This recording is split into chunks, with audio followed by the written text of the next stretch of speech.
नमस्कार, बॉट्स पर आपका स्वागत है। आज की बड़ी खबरों के लिए बने रहिए हमारे साथ।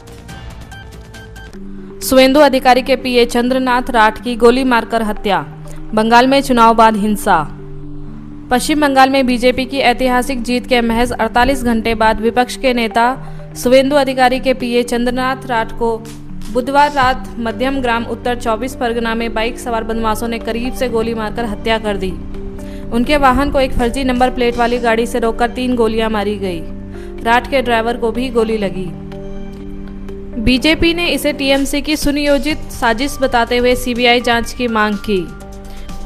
पुलिस ने कई टीमें गठित कर सीसीटीवी फुटेज खंगाली हैं और सुपारी किलर की संभावना भी जांची जा रही है। बिहार में मंत्रिमंडल विस्तार आज। गांधी मैदान में पीएम मोदी, अमित शाह समेत एनडीए के बड़े नेता होंगे शामिल। बिहार में लंबे इंतजार के बाद मुख्यमंत्री सम्राट चौधरी की अगुवाई में एनडीए सरकार का मंत्रिमंडल विस्तार आज गांधी मैदान पटना में होने जा रहा है। आरएलएम सांसद उपेंद्र कुशवाहा ने इसे सामान्य प्रक्रिया बताते हुए कहा कि मुख्यमंत्री बदलने के बाद यह होना तय था। समारोह में प्रधानमंत्री नरेंद्र मोदी, गृह मंत्री अमित शाह, रक्षा मंत्री राजनाथ सिंह, स्वास्थ्य मंत्री जेपी नड्डा, पूर्व सीएम नीतीश कुमार, चिराग पासवान और जीतन राम मांझी समेत कई वरिष्ठ एनडीए नेता शामिल होंगे। 2025 बिहार विधानसभा चुनाव में एनडीए ने 243 में से 202 सीटें जीतकर 3/4 बहुमत हासिल किया था। इसमें बीजेपी को 90, जेडीयू को 85, एलजेपी को 19, एचएएम को 5 और आरएलएम को 4 सीटें मिली थी, जबकि महागठबंधन महज 35 सीटों पर सिमट गया था। मध्य पूर्व संकट और क्षेत्रीय तनाव के बीच एशियन शिखर सम्मेलन फिलीपींस के सेबू में शुरू। दक्षिण पूर्व एशियाई देशों के संगठन का शिखर सम्मेलन फिलीपींस के सेबू में शुरू हो गया है, जिसकी मेजबानी राष्ट्रपति फर्डिनेंड मार्कोस जूनियर कर रहे हैं। यह बैठक मुख्य रूप से मध्य पूर्व संघर्ष से जुड़ी आर्थिक चुनौतियों पर केंद्रित रहेगी। अमेरिका इजराइल के ईरान पर हमलों से आपूर्ति श्रृंखला बाधित होने की चिंता के बीच एजेंडे में ईंधन की कमी, बढ़ती खाद्य कीमतें और मध्य पूर्व में कार्यरत प्रवासी मजदूरों की सुरक्षा प्रमुख मुद्दे हैं। इसके अलावा म्यांमार में जारी गृह युद्ध और दक्षिण चीन सागर में बढ़ते तनाव पर भी चर्चा होगी। मार्कोस ने फिलीपींस में मार्च में राष्ट्रीय ऊर्जा आपातकाल घोषित किया था और क्षेत्रीय सहयोग की जरूरत पर जोर दिया है। हालांकि एशियन के पास अभी तक कोई बाध्यकारी ऊर्जा सहयोग ढांचा नहीं है और पेट्रोलियम सुरक्षा समझौता कभी लागू नहीं हुआ। डेटिंग ऐप वाला पर मिला, घुमाया और लूट लिया। बांद्रा में 20 वर्षीय युवक से 18,000 की ठगी, 2 गिरफ्तार। बांद्रा के एक 20 वर्षीय युवक के साथ 5 मई को डेटिंग ऐप वाला के जरिए मिले एक शख्स ने धोखाधड़ी, मारपीट और यूपीआई जबरन वसूली का खेल खेला। पीड़ित शाम 6 बजे बांद्रा तालाब के पास रिजवान से मिलने गया, जो एक काले सुजुकी बर्गमैन स्कूटर पर आया था। आरोपी रिजवान और उसके साथी अली ने पीड़ित का फोन छीन लिया, मारपीट की और फोन पे का पासवर्ड जबरदस्ती लिया। पीड़ित को डॉकयार्ड रोड पर एक मोबाइल शॉप तक ले जाया गया, जहां क्यूआर कोड के जरिए 18,000 ट्रांसफर करा लिए गए। पीड़ित ने होशियारी से स्कूटर का नंबर नोट कर लिया। पुलिस ने सीसीटीवी फुटेज और वाहन पंजीकरण विवरण के जरिए महज 3 घंटे में दोनों आरोपियों को जुहू बीच से गिरफ्तार कर लिया। ऑपरेशन सिंदूर की पहली वर्षगांठ।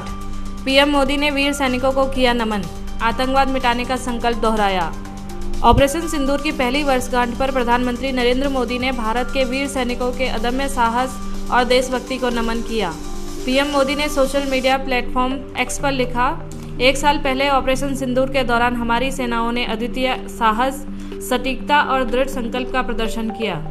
उन्होंने पहलगाम में निर्दोष भारतीयों पर हमला करने का दुस्साहस करने वालों को करारा जवाब दिया।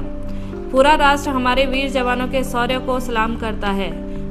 मार्का-ए-हक की पहली वर्षगांठ पर पाक सेना की चेतावनी, भविष्य में किसी भी आक्रामकता का कड़ा जवाब देंगे। पाकिस्तान सेना ने गुरुवार को मार्का-ए-हक की पहली वर्षगांठ पर एक बयान जारी कर कहा कि वह भविष्य की चुनौतियों से निपटने के लिए अपनी क्षमताओं को लगातार उन्नत करती रहेगी। पाकिस्तान ने ऑपरेशन सिंदूर के दौरान हुए 4 दिवसीय संघर्ष को मार्का-ए-हक नाम दिया और इसे अपने सैन्य इतिहास का एक निर्णायक अध्याय बताया। गौरतलब है कि पहलगाम आतंकी हमले में 26 लोगों की मौत के बाद भारत ने 7 मई 2025 को ऑपरेशन सिंदूर के तहत पाकिस्तान और पाक अधिकृत कश्मीर में 9 आतंकी ठिकानों पर हवाई हमले किए थे, जिसमें कम से कम 100 आतंकी मारे गए थे। पाकिस्तान ने जवाबी कार्रवाई की, लेकिन भारतीय सेना ने अधिकांश हमलों को नाकाम कर दिया। दोनों पक्षों के सेना अधिकारियों के बीच हॉटलाइन पर बातचीत के बाद 10 मई को युद्ध विराम हुआ।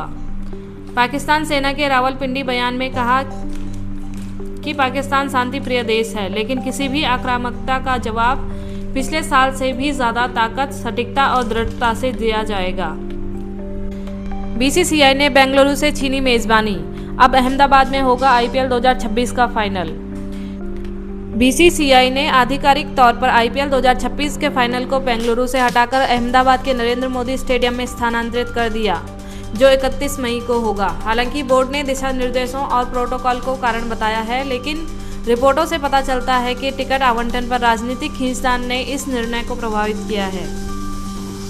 मुंबई की उम्मीदें बढ़ी, आरसीबी के खिलाफ करो या मरो मैच में लौटेंगे हार्दिक पांड्या।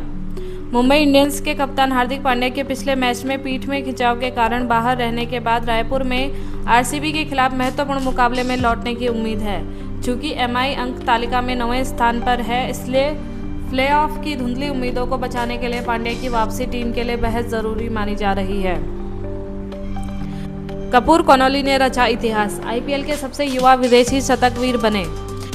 पंजाब किंग्स के युवा खिलाड़ी कपूर कोनोली ने सनराइजर्स हैदराबाद के खिलाफ 59 गेंदों में नाबाद 107 रनों की पारी खेलकर आईपीएल इतिहास के सबसे युवा विदेशी शतकवीर बनने का गौरव हासिल किया।